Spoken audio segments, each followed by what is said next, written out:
Aleluya. Vamos corriendo a la palabra de Dios.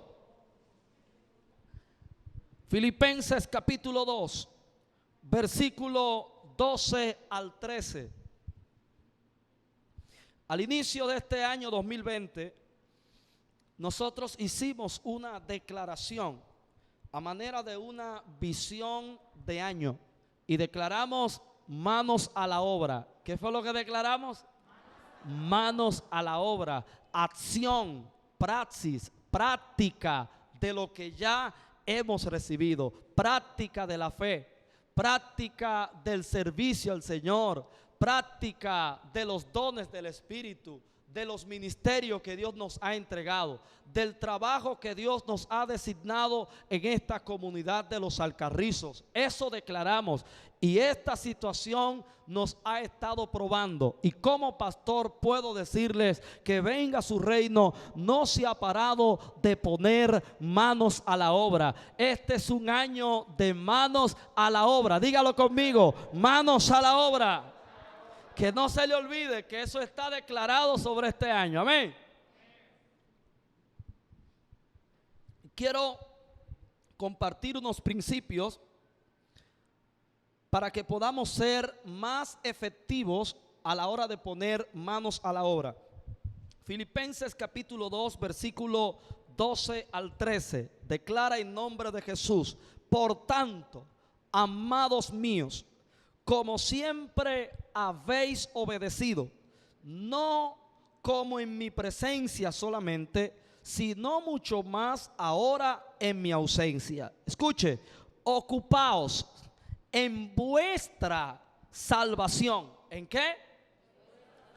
Con temor y temblor, porque Dios es el que en vosotros produce así el querer como el hacer por su buena voluntad. Dios es el que produce en nosotros así el querer como el hacer por su buena voluntad. Amén, amén. Puede sentarse. Cuando nosotros declaramos al inicio de este año 2020 nuestra visión de manos a la obra, lo hicimos muy conscientes de que las buenas obras, el obrar de la fe, no es una condición para poder ser salvo, sino un resultado de haber sido salvos. Es por esta razón que nosotros no obramos para ser salvos, sino que obramos porque somos salvos. Estamos conscientes de esto. Aquí el apóstol Pablo está haciendo unas declaraciones en cuanto a la salvación. Lo primero es que Pablo está hablando con personas que ya son salvas, personas que ya han creído en Cristo, que han iniciado una nueva vida. Pablo está declarando que esta iglesia era fiel, era obediente, no solo en presencia de Pablo, sino también en su ausencia. Ahora bien, habiendo estado esta iglesia ya iniciada en la salvación y habiendo dado buenos frutos, Pablo le habla de manera reiterada de que no deben detenerse, sino que deben seguir avanzando. A esto se le llama el progreso en la salvación. Diga conmigo, el progreso en la salvación. La palabra progreso nos da la idea de que la salvación es un proceso. La salvación no se limita a un evento, como muchas veces ya lo he dicho, sino que es un evento que nos introduce a un proceso que incluye varios aspectos, entre ellos de manera muy principal la transformación, en la cual vamos siendo conformados a aquel que nos salvó, llámese Cristo. Es por esta razón que Pablo utiliza la palabra ocupaos. A nosotros así de entrada esto nos da la idea de trabajo, esto nos da la idea de esfuerzo, esto nos da la idea de atender algo. Ocupaos. Y Pablo está diciendo en que ellos y nosotros debemos ocuparnos en nuestra salvación. aunque tiene lugar la impresión que ustedes puedan tener con la palabra ocupaos que utiliza Pablo, pero recordemos que el Nuevo Testamento fue escrito en griego, por lo cual esto tiene una connotación en el idioma original en el cual se escribió el Nuevo Testamento. Esta palabra ocupaos que utiliza Pablo la utilizó un hombre llamado Estrabo en el primer siglo, y él la usó con un significado.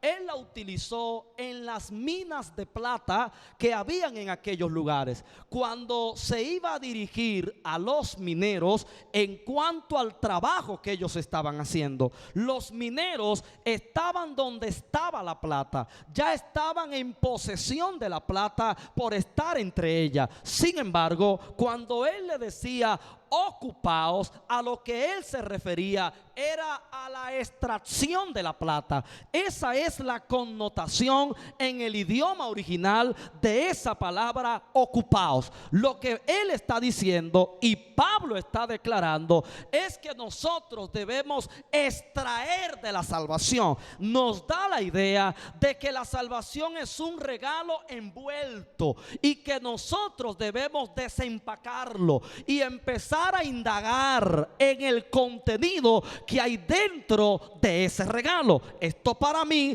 es impresionante, porque es posible tener la salvación como un regalo tapado y decir: yo soy salvo, yo tengo la salvación, y hablar de ella, pero no participar de las riquezas de la gracia que están contenidas dentro de la salvación. La Biblia habla de riquezas en gracia, la Biblia habla de riquezas en gloria, y la palabra riqueza tiene que ver con recursos. Hay recursos que Dios comunica en esta salvación y que nosotros debemos conocer, debemos entender y debemos hacer uso de ellos para concluir compartiéndolos con otros. ¿Cómo usted le dará a alguien aquello que usted mismo no está utilizando? Usted podrá tener, ¿qué le digo?, un perfume envuelto en un regalo en su casa y lo tiene en su habitación, y usted todos los días se para frente al regalo y usted le dice a la gente: yo tengo un regalo en mi casa, tengo salvación. Es verdad, usted la tiene. Es como los mineros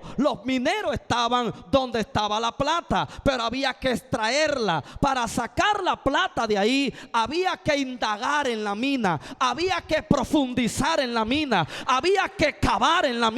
Lo que Pablo está diciendo: es posible que la iglesia tenga la salvación, pero no disfrute las riquezas que hay contenida en esta salvación. Por eso él dice: ocupaos de esta salvación, escalvar dentro de esta salvación, desenvuelvan el regalo. No basta con tener el perfume empaquetado frente a ti todos los días. Destapa el regalo, ponte el perfume y exhíbelo a la gente que te rodea. Nadie será afectado con un perfume, aunque sea tuyo y esté envuelto en regalo. Nadie será afectado. Por eso hay cristianos que no son influencia con la salvación, porque la tienen pero envuelta, y no pueden afectar a nadie en su entorno. Nunca nadie se convierte a través de ellos. Nunca nadie es confrontado a través de ellos en cuanto al pecado.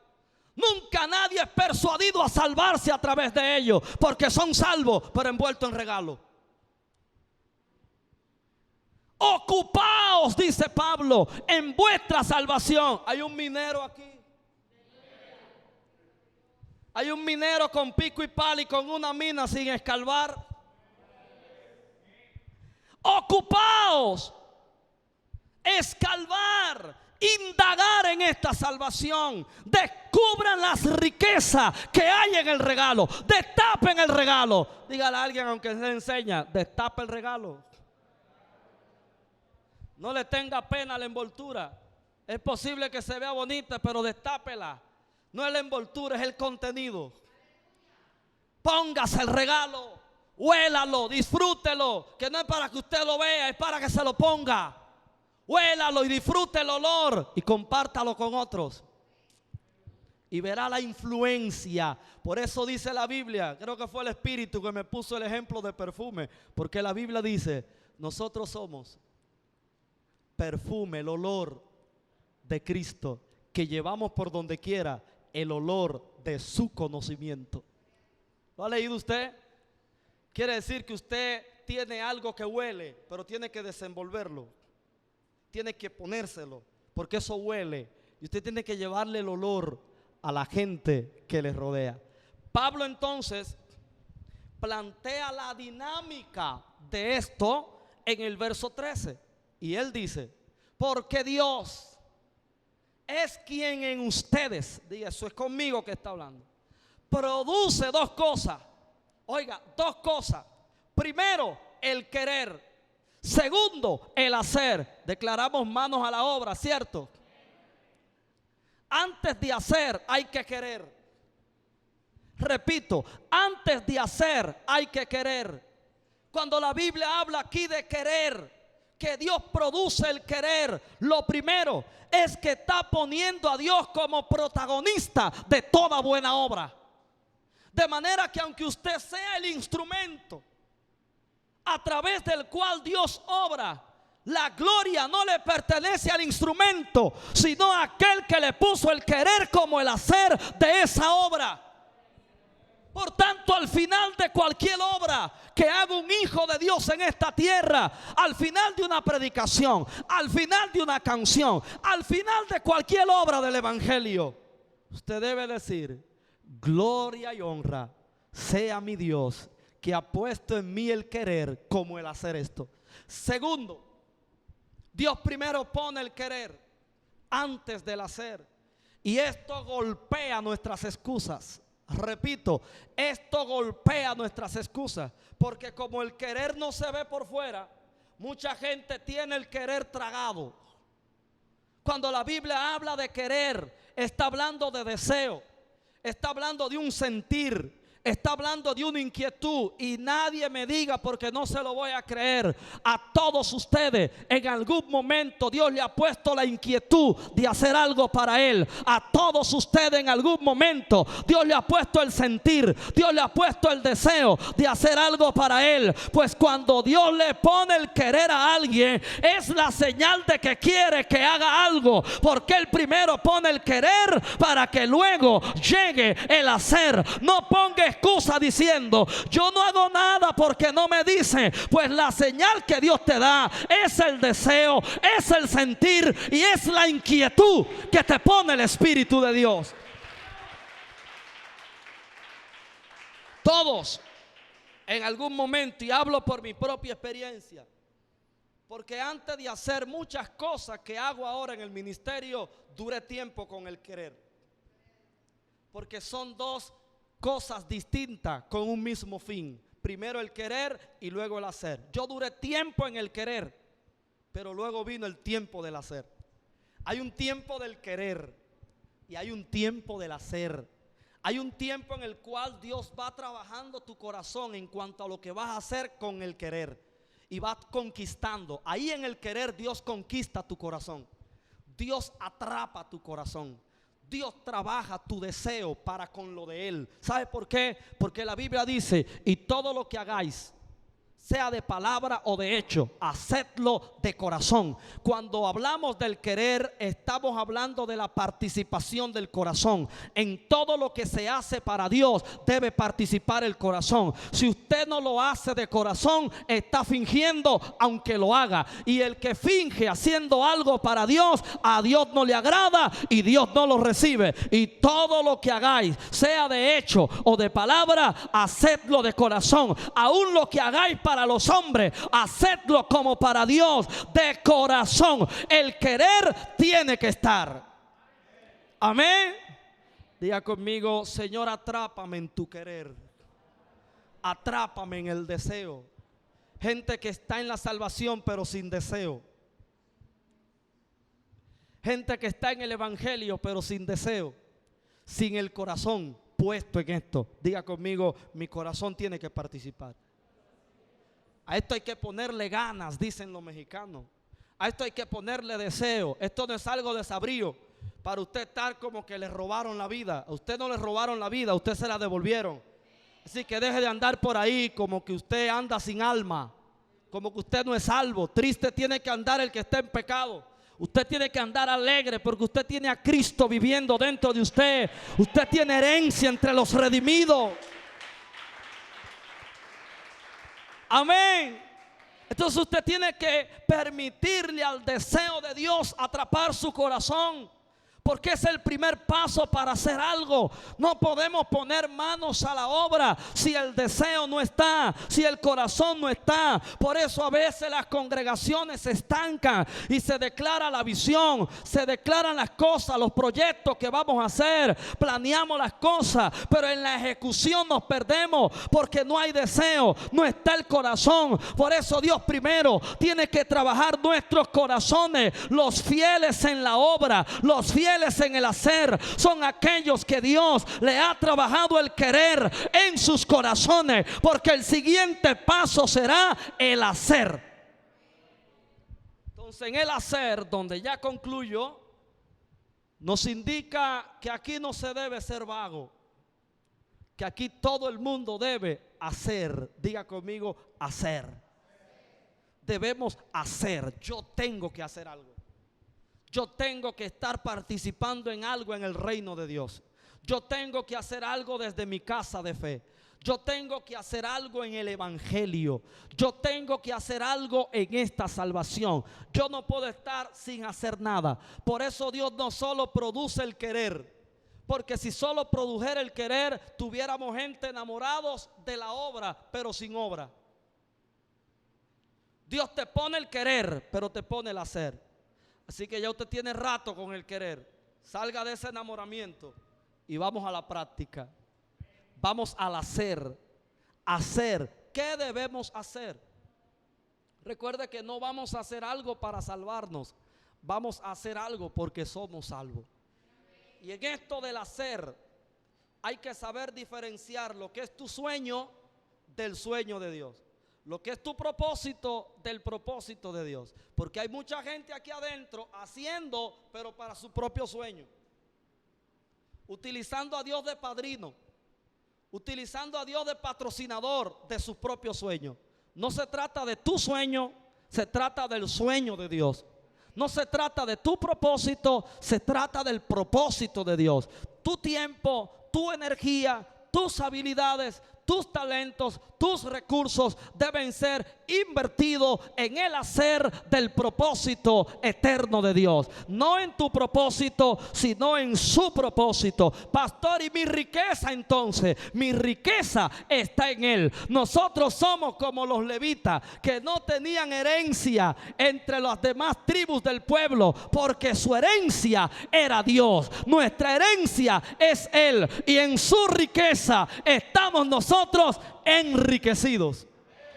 Amén. Jesús lo dijo fácil.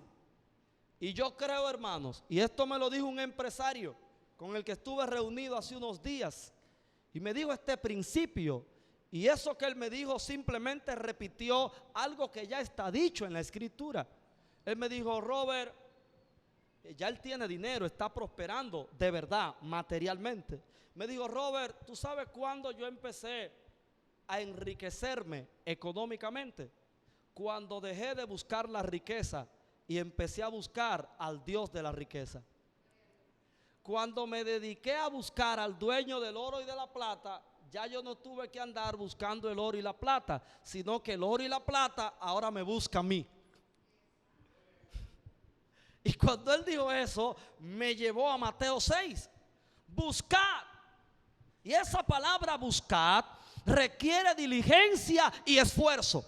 Buscad primeramente el reino de Dios y su justicia, y las demás cosas búscala después. Mentira, vendrán. Mira dónde es que dice que busques, pero lo otro no dice que lo busques, dice que eso vendrá. Eso dice mi Biblia. Quiere decir que si yo invierto mi tiempo y mi diligencia en las cosas eternas, lo material vendrá solo, como si yo fuera un imán. dirá, pastor, pues no trabajo. Sí, trabaje, pero como para el Señor. Y trate de encontrar el potencial suyo, porque hay gente también trabajando fuera del potencial que Dios puso dentro de ellos.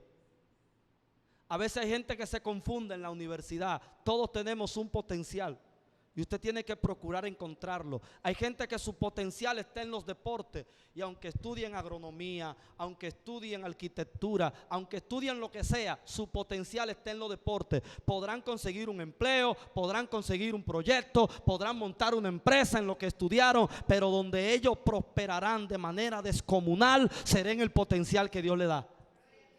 Y eso los persigue, y hasta que no se encarrilen en su potencial, en el cual Dios le dio, desde el cual honrarán a Dios, no prosperan al nivel que Dios quiere.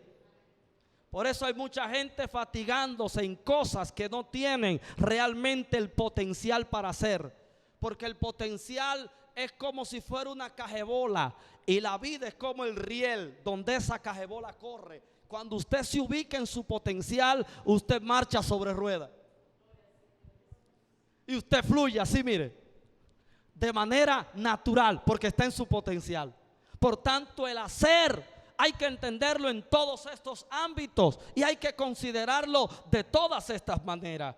Y en conclusión, Dios dice, como por su buena voluntad. Y esto es importante, porque si el querer y el hacer no produce la voluntad de Dios, entonces tu querer y tu hacer no es de Dios. El querer y hacer que Dios pone produce es su voluntad y no la nuestra. Y dice ahí que su voluntad es buena. Así que póngase de pie, porque hemos entendido que la salvación es como una mina en la cual hay que ocuparse. ¿Cuál está listo para entrar en su mina cuando salga de aquí? ¿Cuál está listo para destapar el regalo cuando salga de aquí? ¿Cuál está listo para ponerse el perfume de su regalo cuando salga de aquí? ¿Cuál está listo para responderle al querer de Dios, al deseo de Dios,